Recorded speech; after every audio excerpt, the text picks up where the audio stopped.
আবু বকর সিদ্দিক রাদিয়াল্লাহু তাআলা আনহুর নেক আমল যদি এক পাল্লাতে রাখা হয়, কিয়ামত পর্যন্ত আনে ওয়ালা উম্মতের নেক আমল যদি আরেক পাল্লায় রাখা হয়, তাহলে পয়গম্বরের সাহাবী হযরতে আবু বকর রাদিয়াল্লাহু তাআলা আনহুর পাল্লা, নেক আমলের পাল্লাটা ভারী হয়ে যাবে। সুবহানাল্লাহ। হযরতে আবু বকর সিদ্দিক রাদিয়াল্লাহু তাআলা আনহু পয়গম্বরকে জিজ্ঞাসা করে, পয়গম্বর, আপনার উপর যদি কেউ সহিভাবে দুরূদ পড়ে আপনি কেমন খুশি হন? পয়গম্বর জানায়া দেয়, আবু বকর, এ আমার প্রিয় সাহাবী আবু বকর, শোনো, কাল কিয়ামতের ময়দানে ১.৫ হাত মাথার উপরে সূর্য থাকবে, মা বাবার পরিচয় থাকবে না, মেয়ে ছেলে মেয়ের পরিচয় থাকবে না, স্বামী স্ত্রীর পরিচয় থাকবে না। ও আবু বকর, বলো সেই দিন যদি আল্লাহ তোমার বিনা হিসাবে জান্নাত দেয় তুমি কেমন খুশি?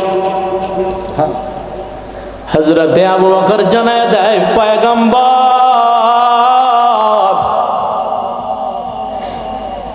যেদিন ১.৫ হাত মাথার উপরে সূর্য থাকবে, মা বাবার পরিচয় থাকবে না, ছেলে মেয়ের পরিচয় থাকবে না,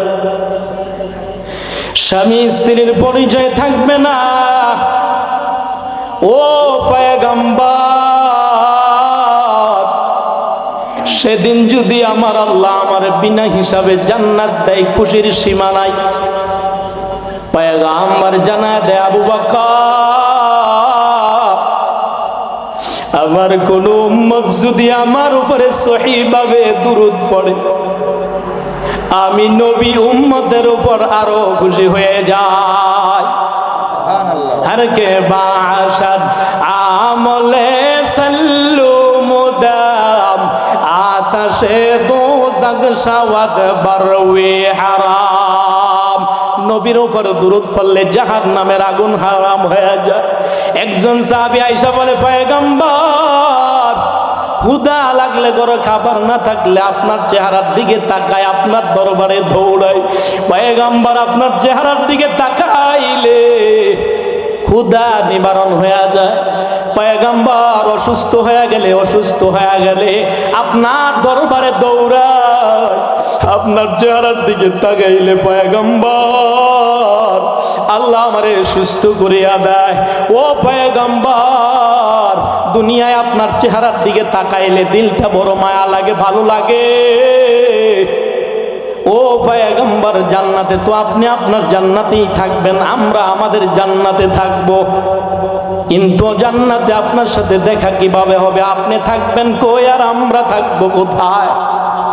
পয়গম্বর জানায়া দেয়, আমার সাহাবী, দুনিয়ায় যে যত বেশি আমার উপরে দুরূদ পড়বে জান্নাতে সে তত কাছাকাছি থাকবে। সুবহানাল্লাহ। আল্লাহ আমাদের সবাইরে সহি শুদ্ধভাবে দুরূদ পড়ার তৌফিক দান করুক বলি আমিন। কোন ব্যক্তি বড় দুরূদ না, শুধু সাল্লাল্লাহু আলাইহি ওয়াসাল্লাম, এই ছোট্ট দুরূদটাও যদি কেউ পড়ে, পড়তে দেরি 10টা গুনাহ মাফ হইতে দেরি হয় না। পড়তে দেরি তার আমল নামায় 10টা নেকি জমা হইতে দেরি হয় না। সুবহানাল্লাহ। পড়তে দেরি তার 10টা মর্যাদা আল্লাহ সাথে সাথে বাড়ায়া দেন। সুবহানাল্লাহ। যে 10টা গুনাহ মাফ করবেন, এটা কি ডাস্টবিনে ফালাই দিবেন? বলে সেই গুনাহ না, না, এই 10টা গুনারে আল্লাহ নেক দ্বারাই পরিবর্তন করে দিবেন। সুবহানাল্লাহ। আল্লাহ আমাদের সবাইরে বেশি বেশি করে দুরূদ পড়ার তৌফিক দান করুক। সকলে বলি আমিন।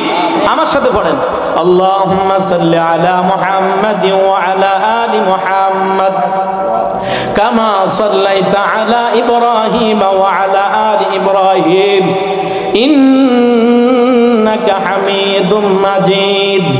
আল্লাহুম্মা বারিক আলা মুহাম্মাদ ওয়া আলা আলি মুহাম্মাদ কামা বারাকতা আলা ইব্রাহিম ওয়া আলা আলি ইব্রাহিম ইন্নাকা হামিদুম মাজিদ। বালাগাল উলা বিকা بكماله كشف الدجى بجماله حسنت جميع صالحه صلوا عليه وعلى محمد ने आकर कुफर को मिटाया कुफर को मिटाकर सदाकत को बताया बलागल उला बिकमालिही कशफत दुजा बिजमालिही हसनत जमीउ सालिही सल्लु अलैहि वआली ला इलाहा इल्लल्लाह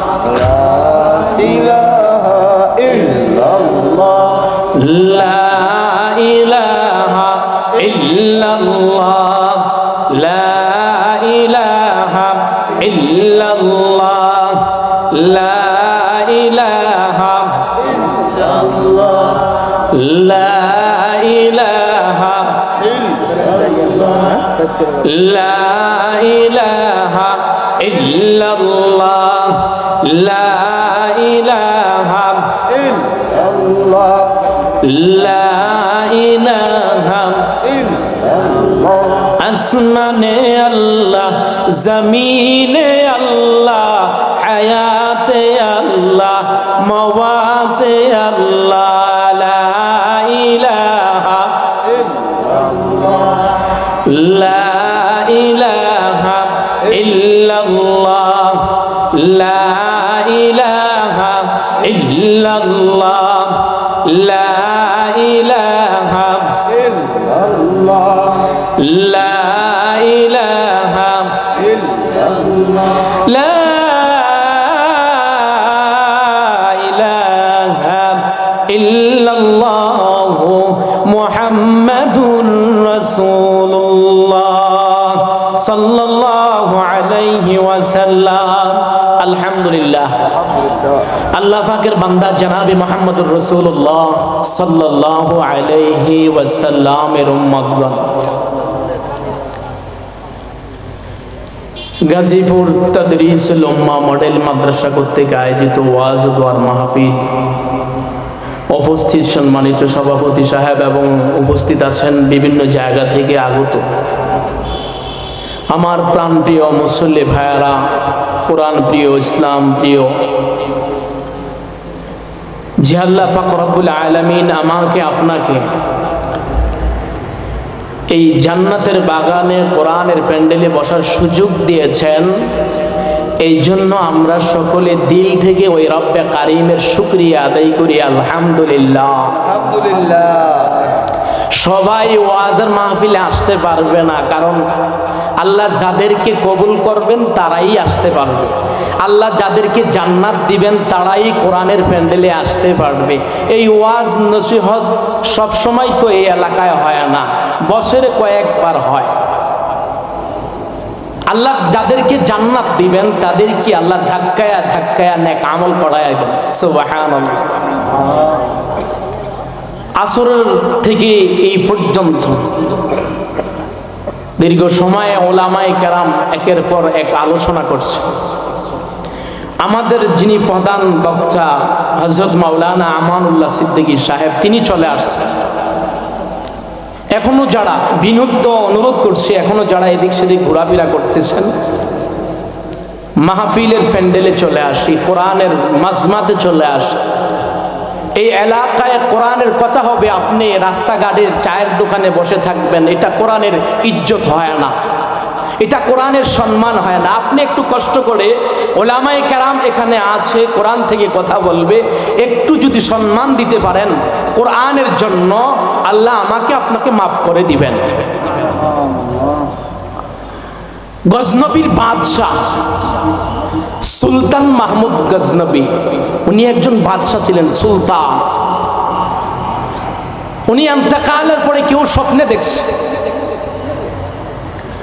যে হযরত আপনার কি অবস্থা কবরে? উনি বলেন আল্লাহ আমাকে মাফ করছেন একটা কারণে। বলে কি কারণ? বলে আমি যখন বাদশাহী ছিলাম আমি এক লম্বা সফর করছি, ওই সফর করতে গিয়ে এক জঙ্গলে ঢুকছি, ওখানে ছোট্ট একটা ঘরে একটা রাত্র থাকার জন্য আমাকে জায়গা করে দিয়েছে। তো আমি ওই রাত্রে ওই জায়গাতে শুয়ে পড়লাম। একটু পরে দেখলাম আমার পায়ের উপরে একটু উপরে মহাগ্রন্থ আল কোরআন। আমি চিন্তা করলাম, আমি মাহমুদ গজনবী চিন্তা করলাম আমি এখানে শুয়ে থাকবো আর আল্লাহর কোরআন এখানে থাকবে, এটা কোরআনের ইজ্জত হয় না, এটা কোরআনের সম্মান হয় না। আমি এখান থেকে বের হয়ে যাই, কোরআন এখানে আল্লাহর কোরআন থাকবে। এখন নিয়ত করছে না কোরআন তারে অন্য রুমে ঢুকাইয়া দিই, কোরআন শরীফ ধইরা অন্য রুমে নেওয়ার সময় চিন্তা করছে আমি সুলতান মাহমুদ দের চেয়ে কি কোরআনের দাম কম? চিন্তা কইরা আবারও কোরআন শরীফটারে রাইখা দিছে, প্রয়োজনে কোরআন এখানে থাকবে, আমি সুলতান মাহমুদ অন্য রুমে ঢুকে যাব। বলে এই কোরআনের ইজ্জত দেওয়ার জন্য ইজ্জত দিয়েছি, আল্লাহ আমারে এই কোরআনের ইজ্জত দেওয়ার কারণে আল্লাহ আমারে মাফ করে দিছে। সুবহানাল্লাহ। যে কোরআনকে সম্মান করবে, পয়গম্বর আরবি জানান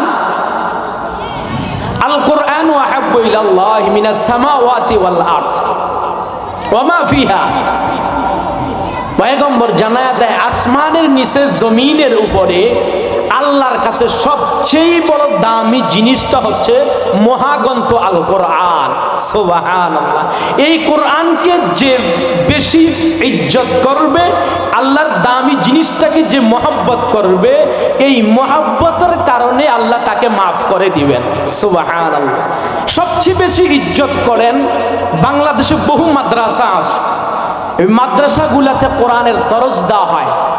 এখানে গাজীপুর তাদরিসুল উম্মাহ মডেল মাদ্রাসা, এখানেও ছোট ছোট বাচ্চারা কোরআনুল কারীম তেলাওয়াত করে। যে মা নিজের সন্তানটারে সকাল বেলায় উঠে গাজীপুর তাদরিসুল মাদ্রাসায় সন্তানটাকে দেওয়ার জন্য, যে মা বাচ্চাটারে ঘুম থেকে উঠায়া অজু বানায়া পাক শাক কইরা বাচ্চাটারে কোরআন পড়ার জন্য পাঠায়, যে বাপ এই আশায় সন্তানটারে মাদ্রাসায় ভর্তি করাইছে, কসম করলে কাফারা দিতে হবে না। এই একটু কোরআনের সাথে লেগে থাকার কারণে, সন্তান মাদ্রাসায় দেওয়ার কারণে ওই মা বাপকেও আল্লাহ মাফ করে দিবেন। হাজী আমদাদুল্লাহ মুহাজিরি মক্কি, বড় লম্বা ইতিহাস, রশিদ আহমদ গঙ্গুহি, কারি ইব্রাহিম সাহেব উজানি, আগামী দিন থেকে তো শুরু। কারি ইব্রাহিম সাহেব রহমতুল্লাহ আলাই, আমার বাড়িও সেখানে মাদ্রাসার পাশে। লক্ষ লক্ষ মানুষ আসে কারি ইব্রাহিম সাহেব রহমতুল্লাহ আলাই জিয়ারত। বলে কেন এত মানুষ কেন যায়? বলে কারি ইব্রাহিম প্রকৃতপক্ষে কোরআনের আশিক ছিলেন। সুবহানাল্লাহ। কোরআনরে মহব্বত করতেন। এই মা কোরআনের এক মারকাজ উজানিত, যার কারণে কোরআনরে মহব্বত করার কারণে মক্কা থেকে যখনই তিনি বাংলাদেশ ঢুকছেন, উজানিতে ঢুকলেন বন জঙ্গল। উজানির কারি ইব্রাহিম সাহেব রহমতুল্লাহ আলাই ওখানে দেখলেন বন জঙ্গল, বাঘ শুয়ে রয়েছে। বাঘের জানায় ও বাঘ, এখানে মানুষ নামাজ পড়বে, আল্লাহকে সেজদা দিবে, তোমার জায়গা এখানে না। বাঘ আল্লাহর এই ওলির কথা শুনতে দেরি, বাঘের বাচ্চাগুলা নিয়ে লালমাই পাহাড়ের দিকে যাইতে দেরি করে না। সুবহানাল্লাহ। যে আল্লাহর কোরআনে মহব্বত করে, পরে পৃথিবীর ভিতর যত হিংস্র প্রাণী আছে সবাই তাকে মহব্বত করে। সুবহানাল্লাহ। আল্লাহ আমাদের সবাইরে, যেই মাদ্রাসা যতদিন থাকবে অতদিন দুনিয়া ঠিক থাকবে, কোরআনের দরস যতদিন থাকবে অতদিন ঠিক থাকবে দুনিয়া।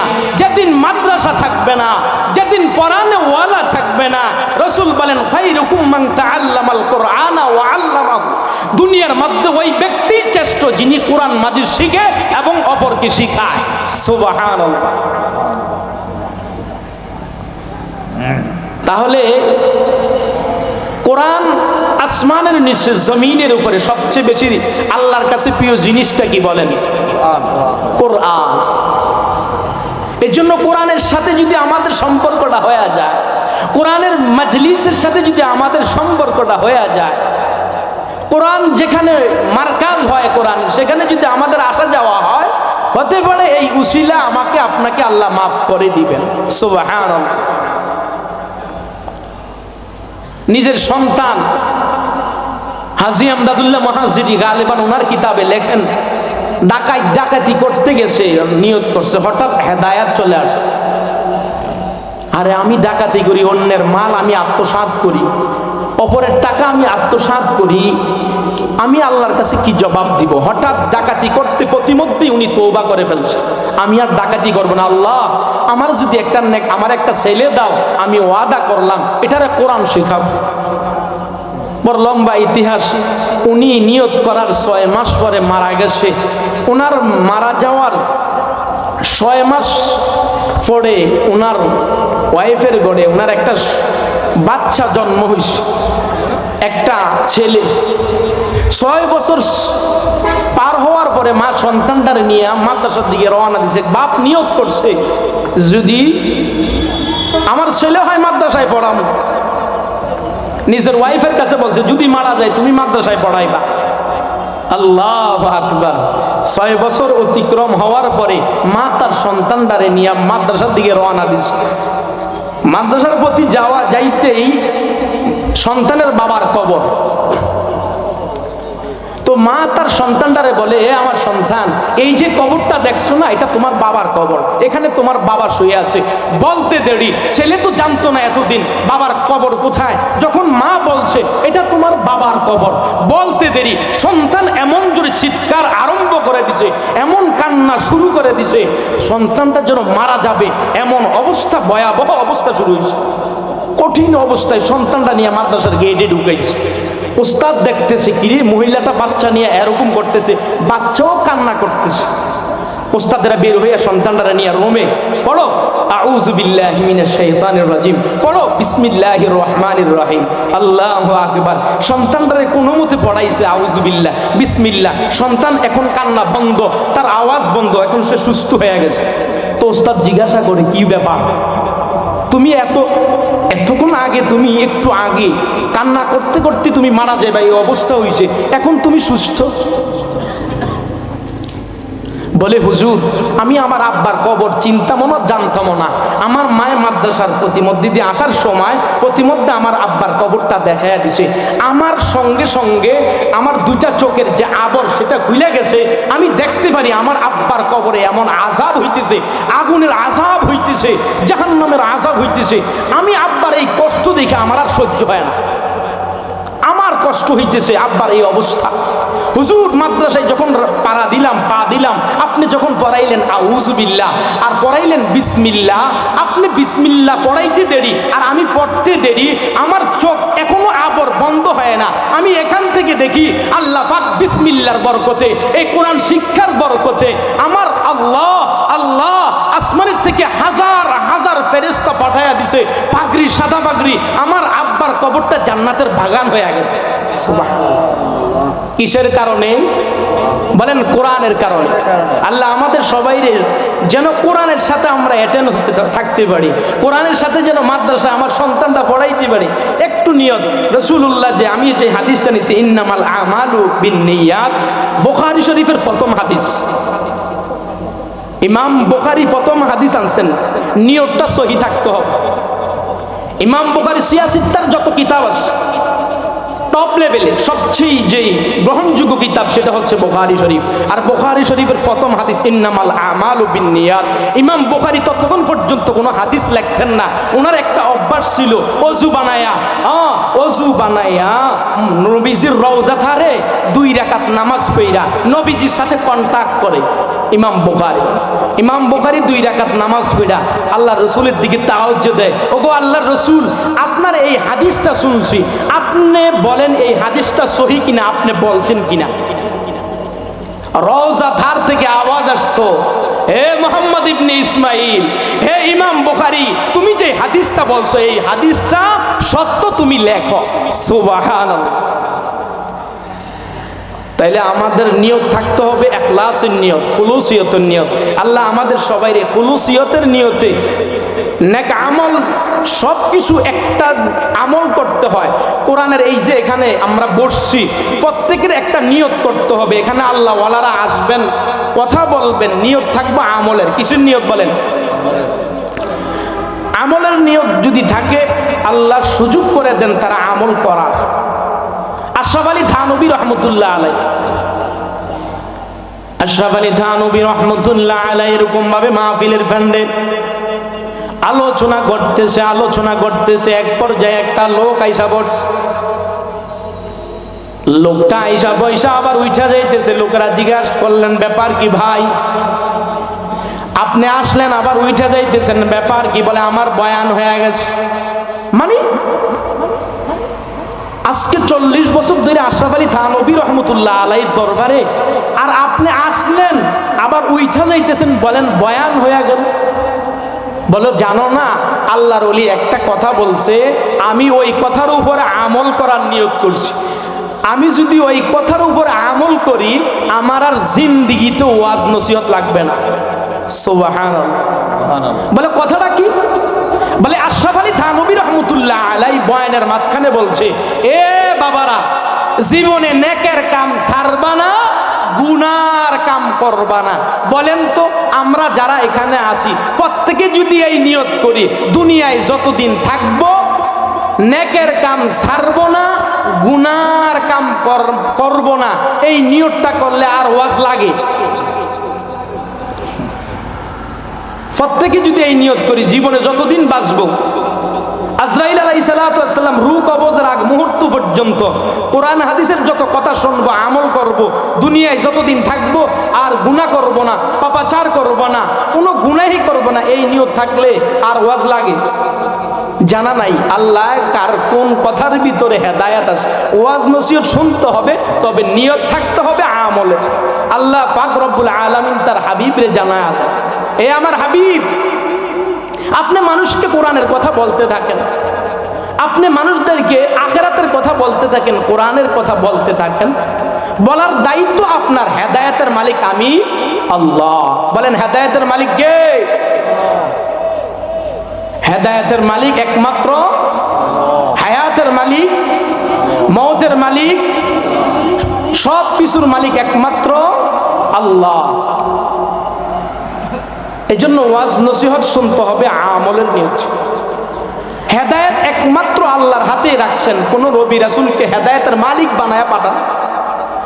যদি হেদায়েতের মালিক বানায়া কোন নবীরে পাঠাইতেন, তাহলে হযরতে নূহ আলাইহিস সালাতু ওয়াস সালাম 950 বছর পর্যন্ত কালিমার দাওয়াত দিয়েছিলেন। যদি উনার হাতে হেদায়েত থাকতো, উম্মতরে হেদায়েত দিয়া দিত। হযরতে ইব্রাহিম আলাইহিস সালাতু ওয়াস সালাম বাপ আজরকে বুঝাইছেন, পরকাল আছে, আখিরাত আছে। যদি ইব্রাহিম আলাইহিস সালাতু ওয়াস সালাম হেদায়েতের মালিক হতেন, তাইলে নমরুদের আগুনে পড়তে হইল না, নমরুদে হেদায়েত বানায়া দিত। হেদায়েতের মালিক যদি হযরতে মূসা আলাইহিস সালাতু ওয়াস সালাম হইতেন, তাহলে ফেরাউন রে মূসা আলাইহিস সালাম হেদায়েত দিয়ে দিত। হেদায়েতের মালিক বানায়া যদি আমার আর আপনার নবী জনাবে মুহাম্মদুর রাসূলুল্লাহ সাল্লাল্লাহু আলাইহি ওয়াসাল্লামকে হেদায়েতের মালিক বানায়া পাঠাইতেন, তাহলে আবু জাহেল, উতবা, সাইবা এদেরকে হেদায়েত দিয়ে দিত। তাহলে সবাই বলেন, হেদায়েতের মালিক কে? আল্লাহ। আমার আল্লাহ পাক রব্বুল আলামিন হচ্ছেন হেদায়েতের মালিক। আল্লাহ যারে হেদায়েত দেন, সে মাত্র হেদায়েতের উপযোগী হয়। হে আল্লাহর বান্দারা, যে আল্লাহ তাআলা আমাকে আপনাকে এমন একটা মাহফিলের ব্যবস্থা করে দিয়ে কোরআন হাদিস শোনার সুযোগ করে দিয়েছেন, সকলে দিল থেকে বলি আলহামদুলিল্লাহ। মহান আল্লাহ পাক রব্বুল আলামিন বলেন, এ আমার বান্দা, আমি তোমারে সুন্দর করে বানাইলাম বান্দা, বড় মায়া করে বানাইলাম। এ বান্দা, তোমার জন্য আমি আসমান বানাইলাম, জমিন বানাইলাম, পাহাড় বানাইলাম, পর্বত বানাইলাম, তোমার জন্য রিজিকের ব্যবস্থা করে দিলাম রে বান্দা। ও বান্দা, সব কিছু তোমার জন্য বানাইলাম। ও বান্দা, সব কিছু পায়া যদি তোমার জবান দিয়ে আমি রব্বে কারিমের শুকরিয়া আদায় করো, বান্দারে আলহামদুলিল্লাহ বলতে দেরি, তোমার জন্য 8টা জান্নাতের 8টা দরওয়াজা খুলতে দেরি হয় না। বলে বান্দা ইখলাসের নিয়তে যদি একবার সুবহানাল্লাহ বলে, সুবহানাল্লাহ শব্দের অর্থ হচ্ছে আল্লাহ মহান, আল্লাহ পবিত্র, আল্লাহ পাক রব্বুল আলামিন। আমি আর আপনি তো সুবহানাল্লাহ বললাম, আল্লাহ পাক রব্বুল আলামিন ফেরেশতাদেরকে নিয়ে বলছে, ও আমার ফেরেশতারা দেখো দেখো, গাজীপুর তাদরিসুল উম্মাহ মডেল মাদ্রাসায় কোরআনের প্যান্ডেলে মাহফিল হইতেছে, কোরআনের আলোচনা হইতেছে। আমার বান্দারা না, আমার বান্দা বানাইতে সময় তোমাদের কাছে আমি পরামর্শ চাইলাম, তোমরা বললা আল্লাহ ওরা দুনিয়ায় ভিতরে গিয়া মারামারি লাগবে, ঝগড়া ফাসাদ করবে, মানুষ বানাবার দরকার নাই।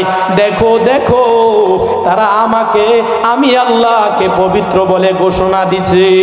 তোমরা সাক্ষী থাকো যে এই মাহফিল থেকে আমি রবকে পবিত্রতার ঘোষণা দিয়েছে যারা, আমি আল্লাহ তাদেরকে গুনাহ থেকে পবিত্র বানায়া দিলাম।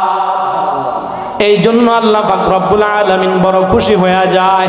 আল্লাহ বানাইছেন বান্দাকে একমাত্র গোলামি করার জন্য, তার দাসত্বতা করার জন্য। ওয়ামা খালাকতুল জিন্না ওয়াল ইনসা ইল্লা লিয়াবুদুন। আল্লাহ বান্দাকে বানাইছেন একমাত্র তার গোলামি আর দাসত্বতা করার জন্য বান্দাকে বানাইছেন। বান্দারে গোলামি যদি করো, আমি আল্লাহ কথা দিলাম বান্দা তোমার জন্য এমন এক জান্নাত রেডি করে রাখলাম, দুনিয়ার কোনো কান সেই জান্নাতের কথা শুনে না, দুনিয়ার কোনো চক্ষু সেই জান্নাত দেখে না। ও বান্দা,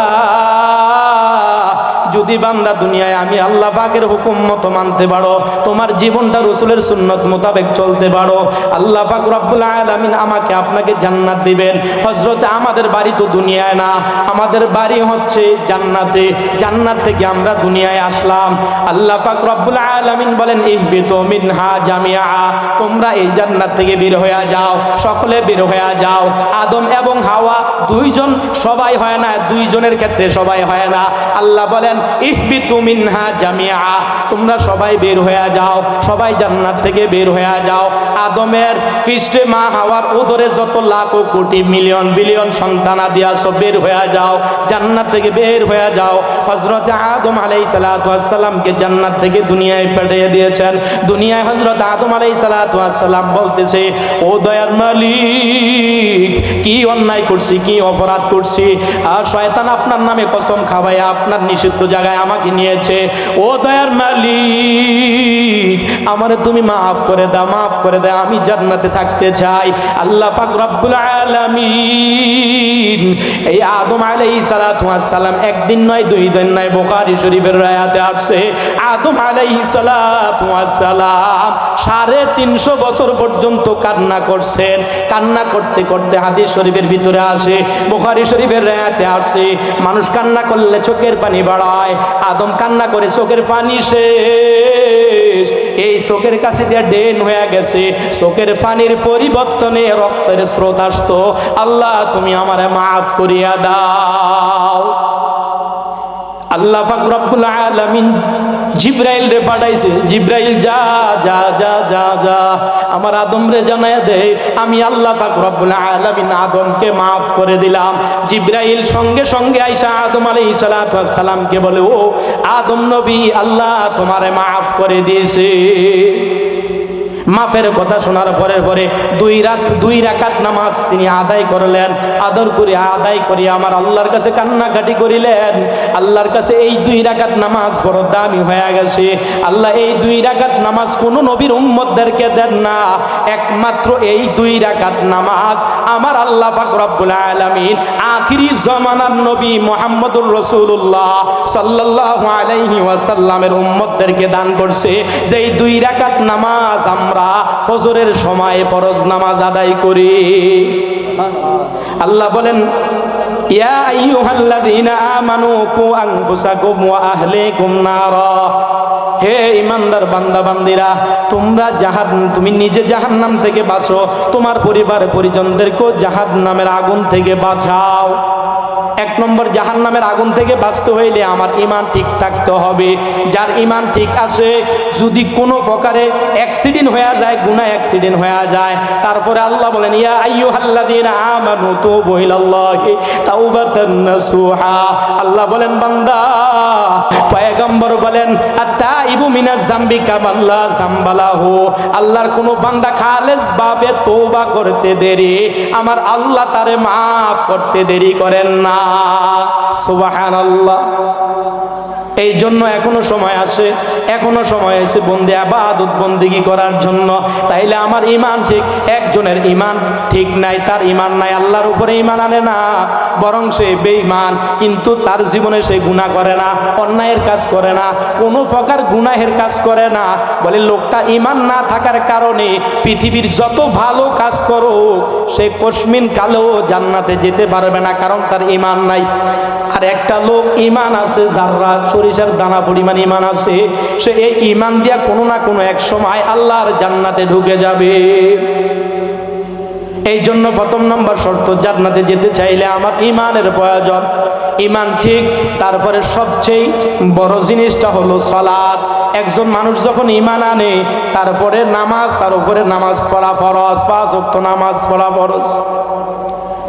কারণ নামাজের মধ্যে দিয়া বান্দা আল্লাহ পর্যন্ত যত তাড়াতাড়ি যাইতে পারে, অন্য কোন নেক আমল দিয়া এত তাড়াতাড়ি আল্লাহ পর্যন্ত পৌঁছতে পারে না। হযরত মূসা আলাইহিস সালাতু ওয়াস সালাম আল্লাহর সাথে কথা বলতেন। তো মূসা আলাইহিস সালাতু ওয়াস সালাম যেহেতু আল্লাহর সঙ্গে কথা বলতেন, তো একদিন আবেগে বলে, আল্লাহ আপনার সাথে কথা বইলা বড় দিলটা মজা লাগে, আনন্দ লাগে, আমি যে আপনার সাথে কথা বলি, আমার পরে এমন আর কেউ আসবেনি আপনার সাথে সরাসরি কন্টাক্ট করবে, কথা বলবে। আল্লাহ বলেন, মূসা তুমি যে আমার সাথে কথা বলো, তুমি কোথায় আর আমি কোথায়? মূসা আলাইহিস সালাতু ওয়াস সালাম বলে, আল্লাহ আমি তো তুর পাহাড়ের নিচে, আর আপনি হচ্ছেন তুর পাহাড়ের উপরে। আল্লাহ বলেন, না না মূসা, বাইনি ওয়া বাইনাকা ৭০ আলফা হিজাব। মূসা তুমি মনে করছো তুমি তুর পাহাড়ের নিচে আর আমি তুর পাহাড়ের উপরে? না না মূসা, বাইনি ওয়া বাইনাকা ৭০ আলফা হিজাব। মূসা আমার আর তোমার মাঝে ৭০,০০০ নূরের পর্দা আছে। সুবহানাল্লাহ। কুল্লা হিজাব আলফা সানা। মূসা এক একটা পর্দার দূরত্ব, এক একটা পর্দা থেকে আরেকটা পর্দার দূরত্ব ১০০০ বছরের রাস্তা। সুবহানাল্লাহ। মূসা আনা ওয়ারা আল হিজাব। মূসা তুমি পর্দার এই পারে আর আমি হইলাম পর্দার ওই পারে। মূসা তোমার সাথে কথা হয় পর্দার সাথে, তোমার সাথে কথা হয়, তোমার সাথে আমি ডাইরেক্ট কন্টাক্ট করি না, পর্দার মাধ্যমে কথা বলি। তবে হ্যাঁ, এমন এক উম্মত আসবে, এমন এক আমার প্রিয় হাবিবের উম্মত আসবে, তাদের সাথে আমার কন্টাক্ট হবে দিনে 5 বার। সুবহানাল্লাহ। ও মূসা, আমার শেষ নবী জনাবে মুহাম্মদুর রাসূলুল্লাহ সাল্লাল্লাহু আলাইহি ওয়াসাল্লামের উম্মত দুনিয়াতে আসবে, এদের সাথে আমার কন্টাক্ট হবে দৈনন্দিন 5 বার। ফজরও এদের সাথে কথা হবে, জোহরও এদের সাথে কথা হবে, আসরও এদের সাথে কথা হবে, মাগরিবও এদের সাথে কথা হবে, এশাও এদের সাথে কথা হবে। মূসা তোমার সাথে তো পর্দার সাথে কথা বলি, তবে তাদের সাথে কথা হবে লা হিজাবা, কোনো পর্দাই থাকবে না। সুবহানাল্লাহ। আস-সাজিদু ইয়াসজুদানে আলা কাদামাইনির রাহমান। ও মূসা, তারা সেজদা দিবে মানে আমি রব্বে কারিমের কুদরতি পায়ে ডাইরেক্ট সেজদা মেরা দিবে। সুবহানাল্লাহ। এজন্য ঈমানের পরে সবচেয়ে গুরুত্বপূর্ণ যেই কিরে ভাই, মাদ্রাসায় আমরা পড়ি, মাদ্রাসায় কোরআন তলাবুল ইলমি ফারিদাতুন আলা কুল্লি মুসলিম, সেখানে কোরআন পড়ি, কোরআন দিয়েই তো নামাজ পড়তে হয়। আজকে কোরআনের প্রতিষ্ঠান এই সমস্ত মাদ্রাসা যদি না থাকতো, কোরআন শিখতে পারতাম না। তো এই মাদ্রাসা দিয়েই বহুত লাভ। লাভ কি? কবরে লাভ। লাভ কোথায়? হাসরে লাভ। লাভ কোথায়? পরকালে। সব জায়গায় গাটিতে আমার আপনার লাভ হবে। এই জন্য আমরা তো 5 ওয়াক্ত কথা বলি, নামাজের মাধ্যমে আল্লাহর সাথে কন্টাক্ট হয়, তবে আল্লাহ পাক রব্বুল আলামিনের সাথে সবচেয়ে যেই জিনিসটা এত তাড়াতাড়ি যাওয়া যায় সেটা হচ্ছে সেজদা। বলে আজ সেজদাতুল ওয়াহিদা, একটা সেজদা বনি আদমের আখিরি নবীর একটা সেজদা এক পাল্লাতে যদি রেখে দেওয়া হয়, বলে বাইনাস সামাওয়াতি ওয়াল আরদ, আসমান জমিনের ভিতরে, ওমা ফিহা, আসমান জমিনের ভিতরে যা কিছু আছে সমস্ত কিছু যদি এক পাল্লায় রাইখা দেওয়া হয়, আমার আর আপনার যেই সেজদা, এই সেজদা এক পাল্লাতে যদি একটা সেজদাতুল ওয়াহিদা, আর সেজদাতুল ওয়াহিদা একটা সেজদা যদি এক পাল্লাতে রাখা হয়, বলে আসমান জমিনের থেকে এই সেজদার পাল্লা ভারী হয়ে যাবে। এই জন্য 5 ওয়াক্ত নামাজ, মান তারাকা সালাতা মুতাআম্মিদান ফাকাদ কাফার, যে ব্যক্তি নামাজ, আচ্ছা বলেন আমরা মুসলমান, আমাদের পরিচয় হয় নামাজ দিয়া, কি দিয়া? হিন্দু নামাজ পড়ে না, নামাজ না পড়ার আমল হচ্ছে হিন্দু। খ্রিস্টান নামাজ পড়ে না, নামাজ না পড়ার আমল হচ্ছে খ্রিস্টান। ইহুদি নামাজ পড়ে না, নামাজ না পড়ার আমল হচ্ছে ইহুদির। বেঈমান যে ঈমান আনে না, তাদের আমলে নামাজ নাই, তো তাদের আমল হচ্ছে নামাজ না পড়ার আমল, আর মুসলমান হচ্ছে নামাজ পড়ার আমল।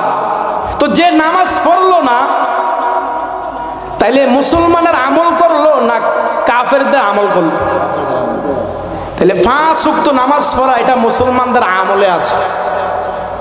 নামাজ কাকে বলে?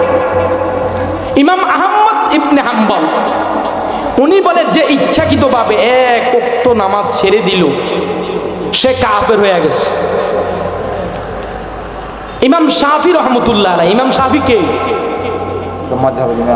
আওলাদের রাসূল। ইমাম শাফি রহমতুল্লাহ আলাইহি 6 বছরের বাচ্চা, মাত্র 6 বছরের বাচ্চা, নবীজির স্বপ্নে দেখছে।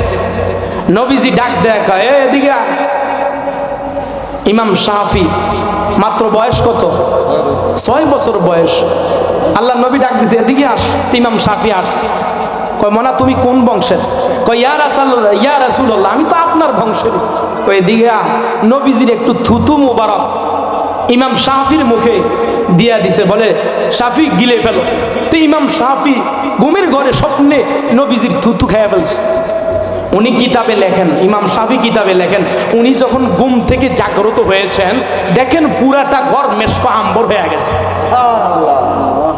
ইমাম শাফি যখন দরস দিতেন, মাদ্রাসায় ক্লাস করতেন, তো ছাত্র বলতো, হুজুর আপনি যখন কথা বলেন, কোরআন শরীফ পড়ান, হাদিস পড়ান, আপনার মুখের থেকে এমন একটা সুঘ্রাণ বের হয়, দুনিয়ার কোনো সুঘ্রাণের সাথে মিলে না।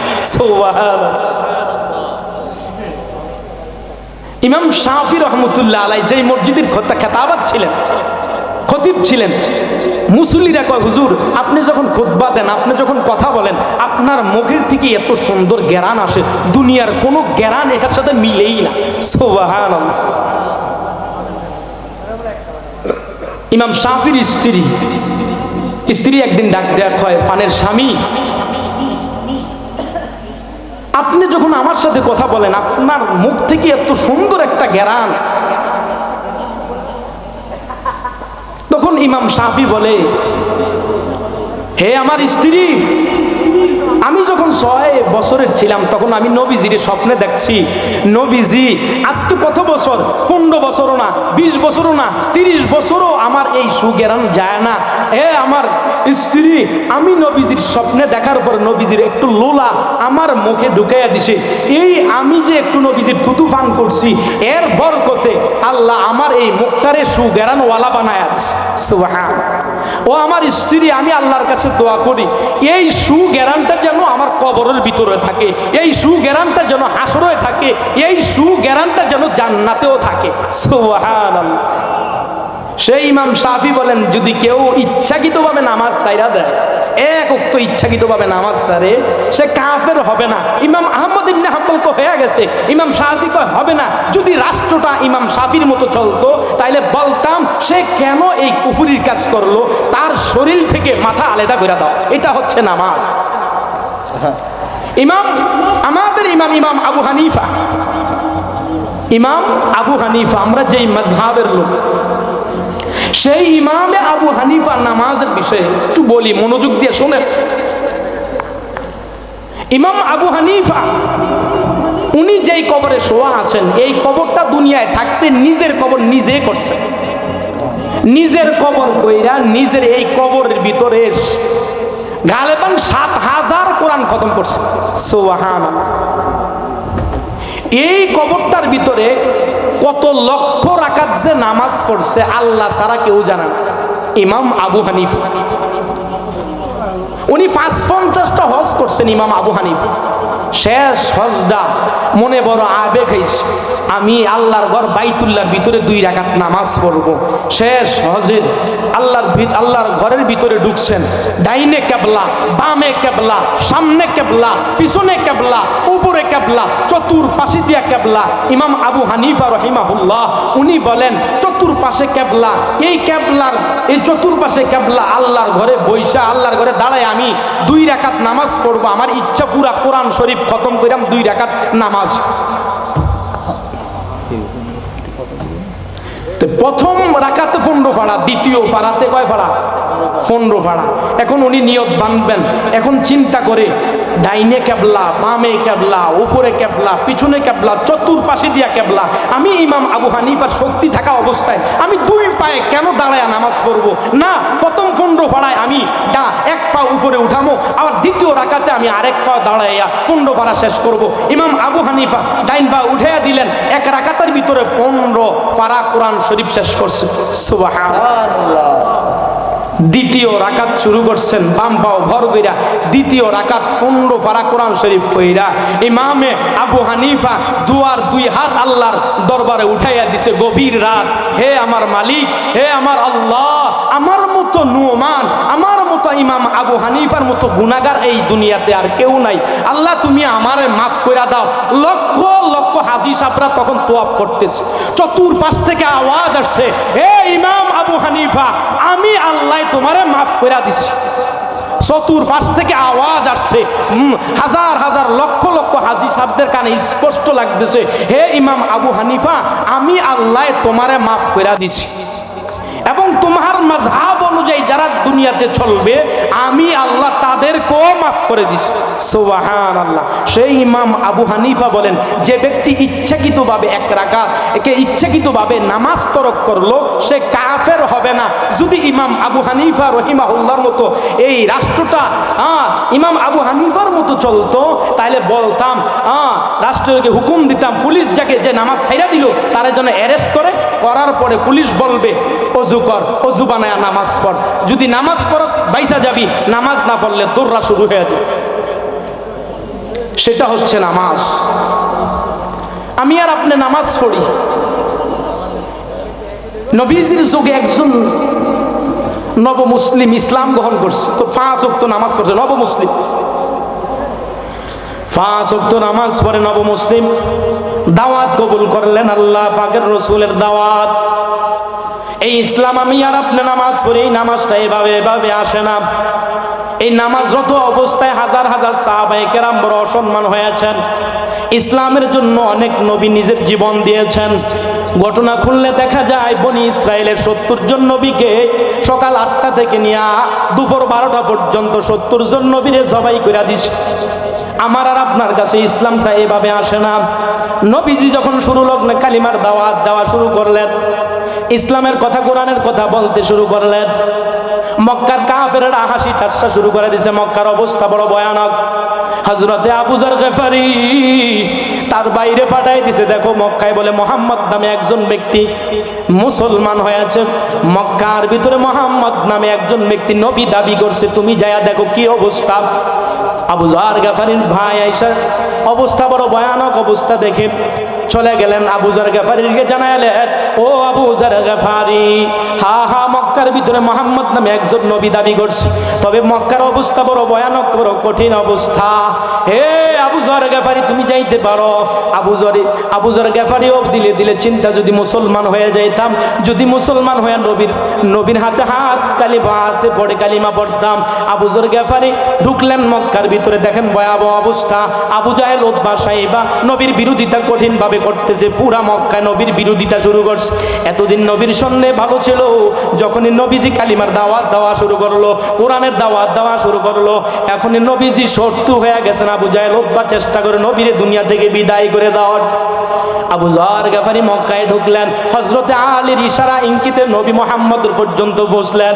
নবীজি পর্যন্ত যায় আবু যর গেফারি মুহাম্মদুর রাসূলুল্লাহ সাল্লাল্লাহু আলাইহি ওয়াসাল্লামের চেহারার দিকে তাকায়া জর করে চোখের পানি ছাইরা দিয়া বলে, ওগো পয়গম্বর, ওগো আল্লাহর নবী, আপনার চেহারার দিকে তাকাইলে মনে হয় সন্দেহ নাই আপনি যে নবী।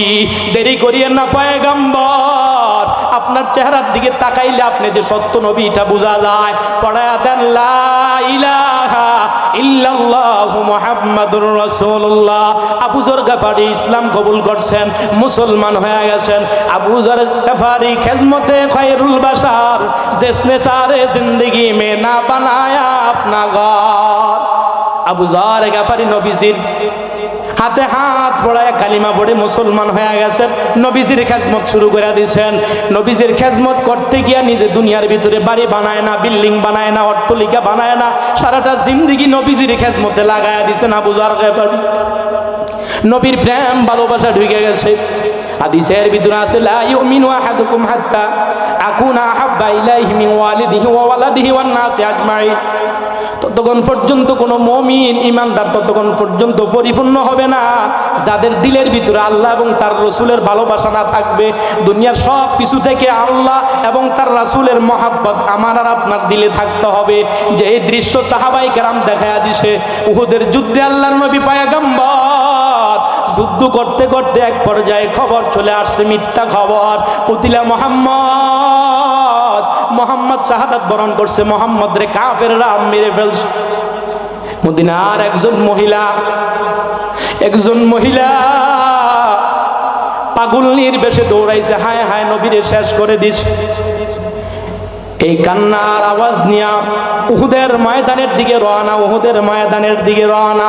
মানুষকে জিগায়, মুহাম্মদুর রাসূলুল্লাহ, আল্লাহর রাসূলের কোন অবস্থা, কি অবস্থা? লোকেরা জিজ্ঞাসা করে, মুহাম্মদের অবস্থা জানি না, তবে তোমার বাপ এই জিহাদের ময়দানে শাহাদাত বরণ করছে। বলে, আমি আমার আব্বার খবর জানতে চাই না, বলো মুহাম্মদের কি অবস্থা। আর সামনে একটু দৌড়াইয়া যায়, দৌড়াইয়া বলতেছে, ও ভাইরা, বলো মুহাম্মদ রাসূলুল্লাহর কি খবর, আল্লাহর নবীর কি খবর। একটু সামনে যখন দৌড়াইয়া যায়, মানুষ বলে, মুহাম্মদুর রাসূলুল্লাহ সম্পর্কে জানি না, তবে তোমার স্বামী শাহাদাত বরণ করছে। বলে, আমি আমার স্বামীর কথা তোমাদের কাছে জিজ্ঞাসা করি না, বলো আল্লাহর রাসূলের কি অবস্থা, আল্লাহর হাবিবের কি অবস্থা। একটু সামনে দৌড়ায়, পাগলের বেশে আবার একটু সামনে দৌড়ায়, সামনের লোকদেরকে জিজ্ঞাসা করে, বলো আল্লাহর নবীর কোন অবস্থা, কি অবস্থা। ওই লোকেরা বলে, তোমার সন্তান উহুদের ময়দানে শাহাদাত বরণ করে ফেলছে। বলে, আমি আমার সন্তানের খবর জানতে চাই না, বলো আল্লাহর রাসূলের খবর কি। একটু পরে দূর থেকে আওয়াজ আসছে, নবীজির কোনো সমস্যা হয় না। নবীজি সামনে গিয়া ওই মহিলা ডাক দেয়া কয়, পয়গম্বর, আপনি সুস্থ আছেন। আমার দুনিয়ার যত মুসিবতের খবর শুনছে, সকল মুসিবত আমার কাছে সহজ হয়ে গেছে। সুবহানাল্লাহ। মহিলার ভিতরে রাসূলের মহব্বত, প্রেম, ভালোবাসা কতটুকু ছিল।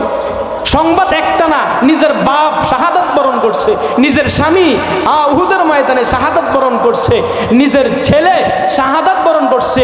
একটারও খবর জানতে চায় না, আগে জানতে চাইছে নবীজির অবস্থাটা কেমন।